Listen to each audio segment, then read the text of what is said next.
ஏதாவது சாய்பாபா ஜாதகம் எழுதி வச்சு சாய்பாபா மந்திரம் சொல்லி ஒருத்தருக்கு அந்த சாய்பாபா எந்திரத்துல இருந்து விபூதியா கூட்டதுன்னு சொன்னாரு. சீரடி செய்தாங்க. போன அந்த பழைய புக்ஸில் வந்து சாய்பாபா ஜாதகம் கொடுத்துருந்தேன், சாய்பாபா மந்திரம் கொடுத்துருந்தேன். இந்த சாய்பாபா ஜாதகம் எழுதி வச்சு சாய்பாபா மந்திரம் சொல்லி அந்த ஜாதகத்துல வந்து விபூதியா கூட்டுதுன்னு சொல்லி ஒருத்தர் விபூதி எடுத்து கொடுத்துருக்காரு. மைக் அவரு கொடுங்க. கரகோஷம் முதல்ல அவர் சொல்லட்டும் என்ன நடந்துச்சுன்னு, அதுக்கப்புறம் கரகோஷம் கொடுங்க. மைக் கொடுங்க அவருக்கு, சொல்லுங்க. குருஜி, இப்போ லாஸ்ட் டைம் அந்த புக் கொடுத்துருந்தீங்க இல்லையா, அது வந்து ஒரு வெள்ளி தகவல் எழுதி இங்கே நாங்கள் வச்சிருந்தோம். ஒரு சின்ன விக்கிரம் தான் வச்சிருக்கோம்.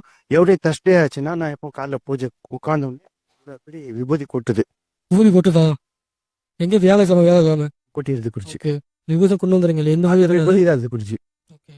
நான் இப்போ விபூதியை காசு கொடுத்து வாங்குறேன். இந்த சாய்பாபா மந்திரம் சொல்றேன் குருஜி. இந்த மேல மூல மந்திரம் இருக்கு இல்லையா, அதையும் சொல்றேன். அந்த கீழே இருக்கிற அந்த மந்திரம் சொல்றேன். ரெண்டுமே நான் சொல்றேன். நான் எவ்வளவு சொல்றீங்க ஒரு நாளைக்கு?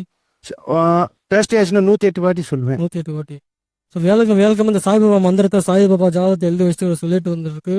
அந்த ஜாதகத்துலேருந்து விபூதியாக கொட்டியிருக்கு. ஸோ எடுத்து கொடுத்துருக்காரு. ஸோ அவர் தான் சொல்லாரு. நீங்கள் அவர்கிட்ட ஏதாவது சந்தேகம் தான் கேட்டுங்க அதை பற்றி. நான் ஒரு தட்டு வச்சிருக்கேன், வெள்ளி தட்டு. அப்புறமா பாபா அந்த இது விகிரத்தை எடுத்துட்டு அதை நான் ஒரு பிளாஸ்டிக் இதில் போட்டு நான் சேர்த்து வச்சிருக்கேன். கிட்டத்தட்ட இப்போ இவ்வளோ பெரிய ஒரு 3 இது சேர்ந்துருக்கு இப்போ.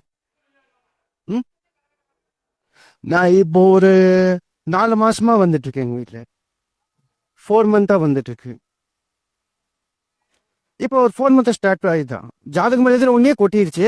ஃபர்ஸ்ட் டைம் கொட்ட மாதிரி எனக்கு தெரியல. ஏதோ விபூதி நம்ம வீட்டில் யாரோ கொட்டி வச்சிருக்காங்கன்னு நினைச்சிட்டேன். இன்னொரு வாட்டி ப்ராப்பராக பார்க்கும்போது விபூதி கொட்டுது. இன்னொரு வாட்டி நான் கண்மூடி பார்க்கும்போது கொட்டுச்சு. முன்னாடியே கொட்டுன்னு நான் பார்த்தேன். போகையாட்டு அப்படி வந்துட்டு இப்படி இருக்கு.